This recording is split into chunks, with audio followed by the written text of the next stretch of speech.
നല്ലൊരു നാളെ ആണ്ടോർ കൊടുത്തക്കായി നാം സ്തോത്രം செய்வோம். இந்த கால நேரத்தில் ஆவியானவர் நம்மோடு பேசுகிற வேத பகுதி யாக்கோபு 5ஆம் அதிகாரம் 15ஆம் வசனம். The book of James chapter 5 verse 15.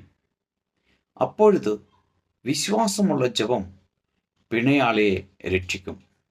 கர்த்தர் அவனை எழுப்புவார்.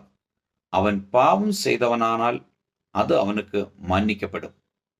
என்னை கேட்கிற தேவனுடைய பிள்ளையே, இந்த நாளில் சூழ்நிலைகள், பலவீனங்கள், வியாதியிலே, மரணப்படுக்கையில் இருக்கிற நம்மளை பார்த்து கர்த்தர் சொல்லுகிறது.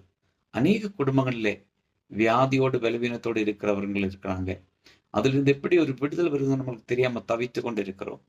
ஒருவேளை நாம் யோசிக்கிறோம், நம்முடைய பாவங்களால, நம்முடைய தவறுகளினாலே அந்த வியாதியிலிருந்து ஒரு விடுதலை இல்லைன்னு. ஆனால் ஆண்டவர் சொல்லுகிறார், அவர் பாவம் செய்தவனானால் அதே அவனுக்கு மன்னிக்கப்படும். இந்த நாளிலே இந்த வசனம் தியானித்து நாம் செவிப்போம். அற்புதம் நடக்கும். எந்த விதமான பிரச்சனைகளும் வராது. டாக்டர்கள் சொன்னதுக்கு மேலாக கர்த்தர் சொல்லுகிறார், எந்த பிரச்சனைகளும் வராது. எல்லாம் நார்மலாய் மாற்ற அவராலே முடியும். இந்த வசனம் தியானிச்சு நாம் செபிப்போம். நல்ல ஆண்டவரை நன்றி செலுத்துகிறோம். இந்த கால நேரத்தில் என்ன கேட்கிற ஒரு பிள்ளைகளையும் இந்த வசனத்தின்படி பிதா குமாரன் பரிசுத்தாவின் நாமத்தில் ஆசீர்வதித்து செபிக்கிறோம். இயேசுவின் நாமத்தில் பிதாவே, ஆமென்.